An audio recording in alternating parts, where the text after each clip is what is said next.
Imagine if your whole sales team followed the process exactly as they should. I mean, I'm not talking about being robots, but actually a sequence that's tailored towards your prospect that guaranteed to help you get result. If they could follow that without winging it, what could happen in your organization if you're an individual seller in your pipeline today? Well, I promise you're going to get exactly that today. Check it out.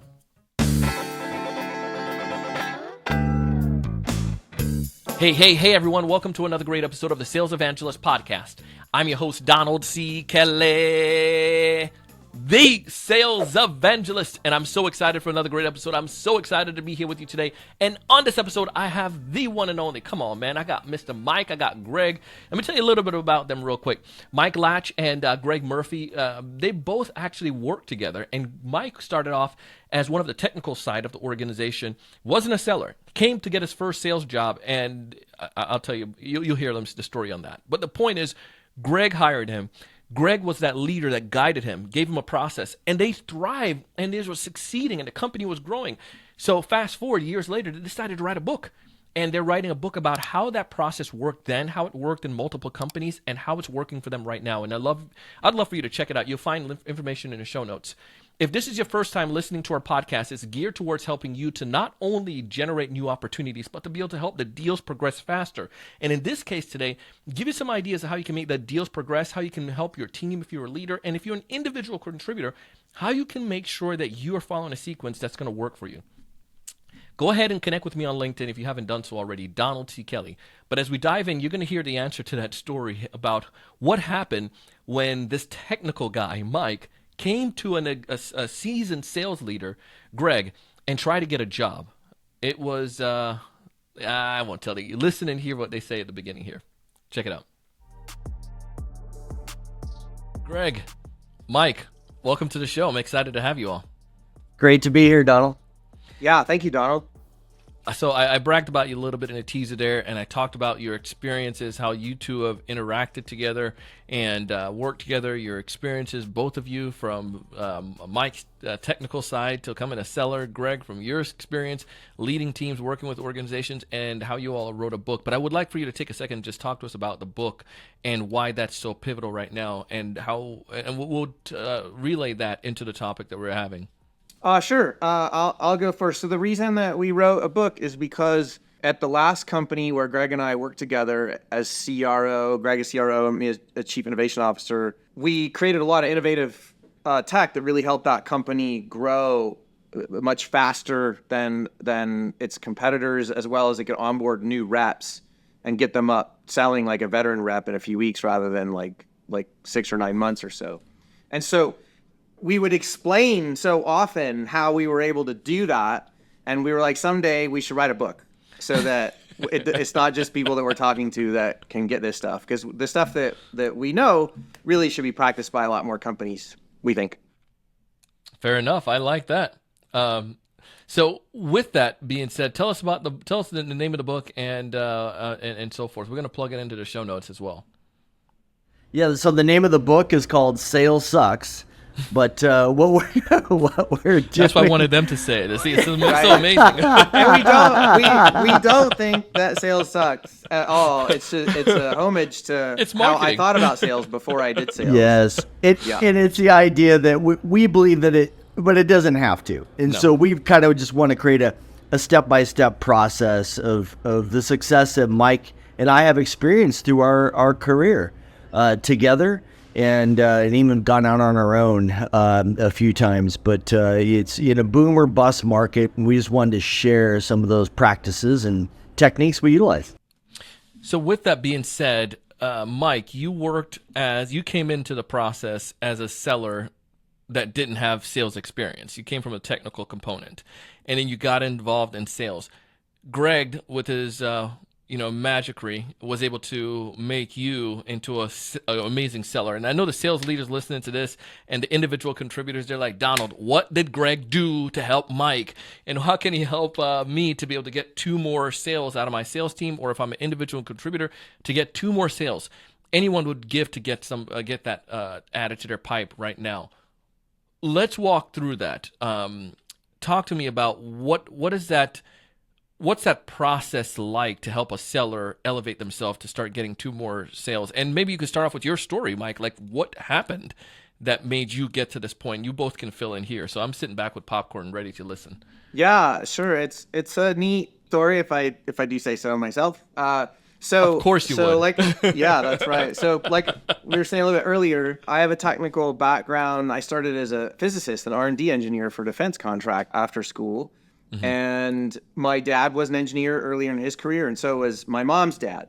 And so there was just no positive association with sales or marketing in like my family growing up. Like, good products sell themselves. Why? Like, a lot of people think that way about sales and marketing. And so I started working at the company where Gregg was a sales leader, and I had no sales experience. When I met those owners, and they said, "Hey, we don't need an engineer like you, but you could go into sales." I was like, "Sales? Like, what is it about me that is bad that you think I should go into sales?" Yeah, right. It was sort of like that. And then, but what I am is coachable, and I do like to learn new things. And so Gregg, when he met me, he said, "Hey, Mike, don't talk about how solar panels, this is residential solar sales. Don't talk about a bunch about how solar panels work and all this technical stuff. I figured out a really great way to present the information that people understand, where people can make decisions that are in their own best interest." And he would just chain the information together, kind of like this problem solution, or storytelling format. And I just executed exactly what he told me to do. And it really, really worked. He turned me into a selling machine. Within a couple months, I was their top rep in like every metric, and they happened to be the top dealer for the top manufacturer at the time. This was back in like 2010, early 2011. So it was kind of a neat story. Had I not met Gregg and had this super ethical, effective sales process that I could latch onto and feel good about, I wouldn't have had that really neat experience. And then being able to like add my technical background to help other sales reps kind of do stuff like I could do that Gregg didn't train me. I could do a lot of design from scratch stuff in front of the customer that is hard to train. Well, from your side, Gregg, because I want to see what you can. Tell me about your side of this now. When you first started working with him. Don't tell him you fired me when you first started. I'm going to. So literally the first conversation with Mike, I'm talking with him as an engineer, very monotone voice on the other side, as you might be picking up from this podcast. We've known each other a long time, so we tease. And I'm like, I'm sorry, man. It's not a good fit. So I fired him on his first day is the going joke. First phone call.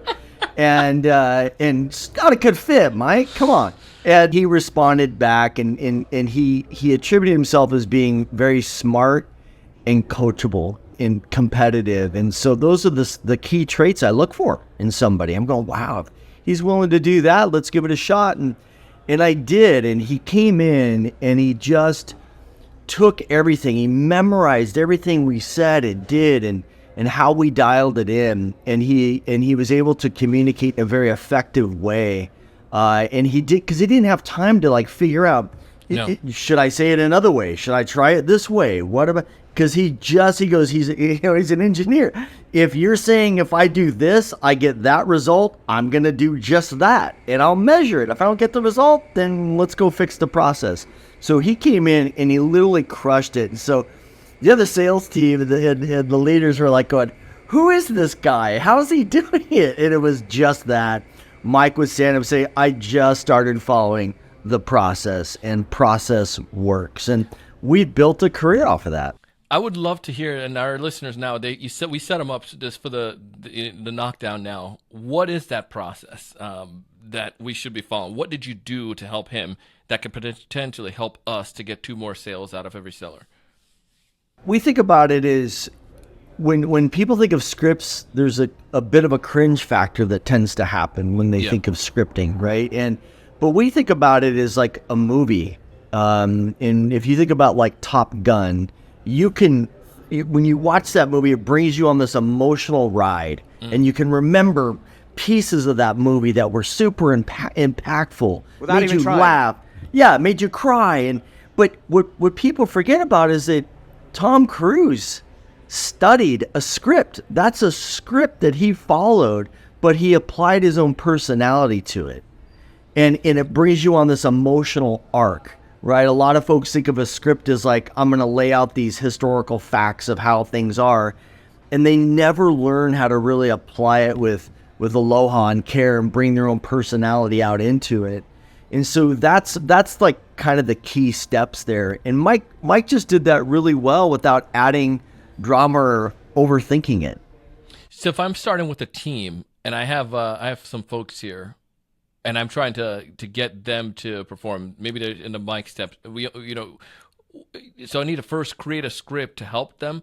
So guide me further through that, or give me an example of what a script might sound like. Say I'm selling, I'm selling cell phones. I'm making this up at this point, or selling. Instead, I'm selling HR software because we're B2B. What would that script might be like, and how do I start with that as a leader? Well, first of all, we people buy from people they like. And so we spend a lot of time just build rapport, get to know people, relate to them, find out what's important to them. And again, this isn't anything new for those listening to the call. It's really, what is the problem and what's the solution?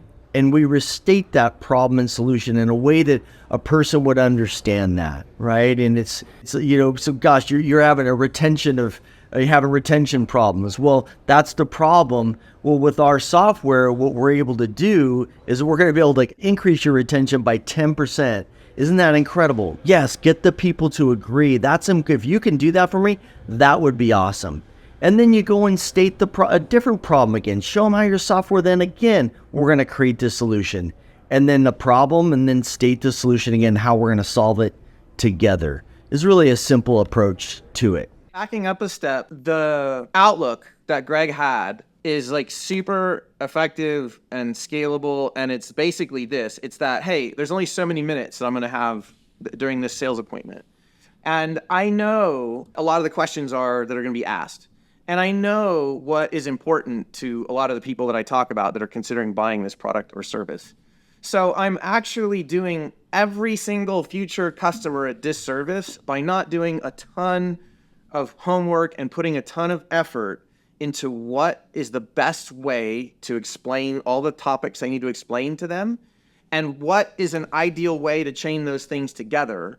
And then how do I make sure that my salespeople are explaining those topics in that manner and chaining those topics together in that manner and role playing with them all and all that kind of stuff. That's what I mean by like scripting and process. Because you can know so much in advance, it's really the ethical thing to do all that homework and prepare and arm your salespeople to go in to perform in those ways that you know are good ways to explain it. That was what he did. So anyway, hopefully that adds a little bit more, because a lot of, sometimes managers are reluctant to spend all that time crediting scripts and practicing when really it makes so much difference. So again, I love to get those some scenario. So what you're sharing there, I like it. What Gregg set up there, I love it. We are go back to that idea of that company now, and you're going to, if I'm going to help that seller to prep, we're going to, again, not necessarily just only the script, reading a script, but understanding this is that process, kid, that you're going to learn. How would I go about it in that way, the preparation phase with this young seller that I have brand new? It's the part of it is, I don't think about, I'm going to go sell people something. Yeah. Oh, good point. Right. So first of all, you have to believe that you've got the best product and you've got the best solution. If you don't, my father taught me, if you're there telling me you're the best and you're not, you're a liar. So you have a choice. You either make it the best, become the best in the company, or help the company get better, or go work for the best. So that's the baseline. And then I look at it as, we're not selling, we're in the decision-making business.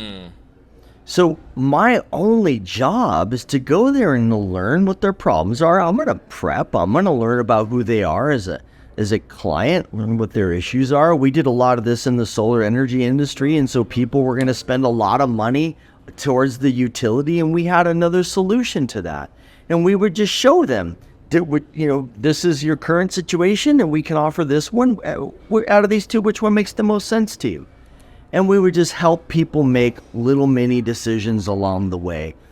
A lot of folks, you think that you've got to manipulate people or try to back them in a corner with decisions, and we just, a better way of doing that is just helping them decide. So in other words, if a customer has a pricing concern, usually they're not telling you what the pricing concern is. Like, well, I got to go talk to the CFO. They got to do all this stuff. And as I said, so how I want to push that decision forward is, hey, we've got, pretty busy schedule. So we have availability to do an installation with your team on June 12th or July 15th, which works best for you. I'm forcing a decision. They're either going to pick a date, and if they pick a date, then they just bought, or they're going to tell you, I want to, but I need this question answered. I'm a little concerned you're too high priced. So that's what I'm saying. I'm going to find out what their concern is before I leave that room. Gotcha. And for if you're talking to a young seller, as a salesperson where Gregg was my manager, I'm remembering some years ago, in our training, and when I witnessed his training as CRO at the last company we worked together, where there was a little over 1,000 reps that were under him, plus 100 managers or so, the sales training involved going through a lot of the why as you're training the reps. So, hey, here's all the scripts, and the scripts should address these topics, and here's why this script is the way that it is, and this is why the order that it is the way that it is. And a lot that could help compensate if somebody's not an empty glass of water. He was lucky that I was, right. I didn't have any bad habits. And to help compensate for people that won't just be a total empty glass of water and just absorb and execute, all that emphasis during the training on the why would really help to compensate for people's a little bit lack of coachability if they weren't 100% coachable. Hey, the reason why we're doing it this way is for this reason. And then the role playing. And then it was great because you'd see the reps with each other in real time and be teaching other, because as soon as, even if 100 of them didn't connect the dots on the why for that part of the script, maybe 80 of them did. And they're role playing with the other 20 in the sales training, and they're teaching their cohort, right? And just giving that why really helped quite a bit on script, on getting people to really adopt the script and execute them, and make sure they execute them well before you allow them to deviate. Yeah, I like that why idea. Go back to what you were saying too, Gregg. I'm not selling you something. It's the best thing that's going to help solve a problem. There's a reason why I'm coming to you, and there's this why behind the script or whatnot makes such a big difference. I know from me, my role as an individual contributor, I remember I was working in one of my first companies, and I was able to see the result that we were doing for one of our clients. One of our top clients at the time was an organization called Punta Gorda. And when you heard that leader talk about how city of Punta Gorda, how the solution we have was helping their organization, it just made you feel, I understood the why now. I was like, dang it, this good. I can get more into it. And go back to what you're saying, you're building rapport. I had conversations with people understanding that they could be in a similar situation and how that alleviated a problem for her. I want to be able to help them in this situation. So I love this idea of you got to prepare a script or that guide, that roadmap, that flight plan before we even get there. That helps us to guide the seller to be able to perform well. You're absolutely right, because then once Donald, you got that, I understand I'm actually helping somebody. This is a value add to their lives, and this is the decision I'm helping them, or a problem I'm helping them solve. You approach other people completely different with that confidence level. It reminds me of one of my first managers. We went on a ride along together, and I was struggling. I was in a new territory, in a new region, and a lot of different languages were spoken in that area, and I was just struggling. And I went out on a sales call with this person, and this sales call, he walks in there, and it was in Hawaii, and walks in and he goes, "Oh, hey, Auntie, your nephew went to Punahou, right? Yeah, oh, it's so good to see you." They talked about Manapua and huli huli chicken, all this great stuff. And I'm sitting there looking at them, and they never even talked about the product more than for 3 minutes. Walked out of there with an $80,000 agreement. He looks at me and he goes, "That's how you do it." I'm going I can't replicate a single thing you just did. I was livid, right? I was like going, that's your advice as a sales manager? And that's where a lot of sales managers they'll like create all these scripts in the boardroom. I'm going, man, you got to get in the field.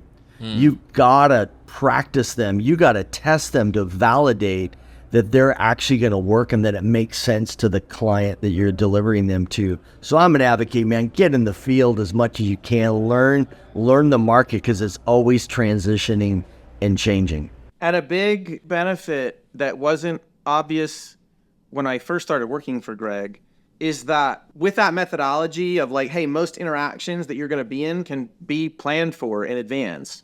And we can figure out good ways to explain these topics. And we can be very conscientious about chaining them together in a way that maximizes retention of the listener.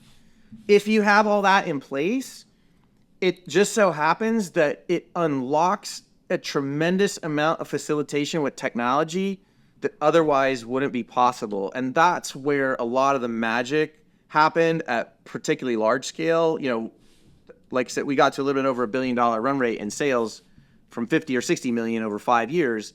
And we did that because once you have this predictable behavior that's going to happen a lot of times, you can then start coming up with all kinds of creative ways to facilitate that with technology so that larger and larger population of your reps can give a great experience on those individual topics. And that's something that we just is really rare. And we think it should happen a lot more. And we're trying to really make these ideas clear for people so that more companies will be really pushing the boundaries of how much technology should be helping, at least in strategic sales, right? Where people don't have the expectation like, no, it's an unpredictable conversation. How can really technology really overlap with all that human to human conversation? And we did it and proved it, and it can work really well. And it's great for the sales reps, great for customers, all that kind of good stuff. Love it. Well, I want to get folks get access to the book. How did they go about doing that? Where can they find the book to take advantage of it? They can go to salessucksbook.com. Love it. Salessucksbook.com. Guys, you heard that, salessucksbook.com. We'll put a link down in the show notes so folks can get access to that. Thank you guys for coming on the show today. Really appreciate your time, Donald. Yeah, thank you. Thanks for your time, and thanks for having us. So you found out what happened, right? You're fired. Gregg went ahead and fired Mike, but Mike was resilient. He came back, and this is the result of it. They thrived in that organization, and now they're helping other teams. I'd love for you to check out their book. You can find all the details in the show notes below. As always, I want you to thrive. I want you to succeed. I want you to get more opportunities. I want you to build better deals. I want you to close more deals. I want you to connect with the right prospects, and we can help you with that by checking out our Sales Evangelist Mastermind. We have another group starting up at the end of for the end of the year, and it's kicking off in October. You can find more details at thesalesevangelist.com/mastermind. Again, thesalesevangelist.com/mastermind. As always, raise your level of thinking, go out and do big things. See you in the next one.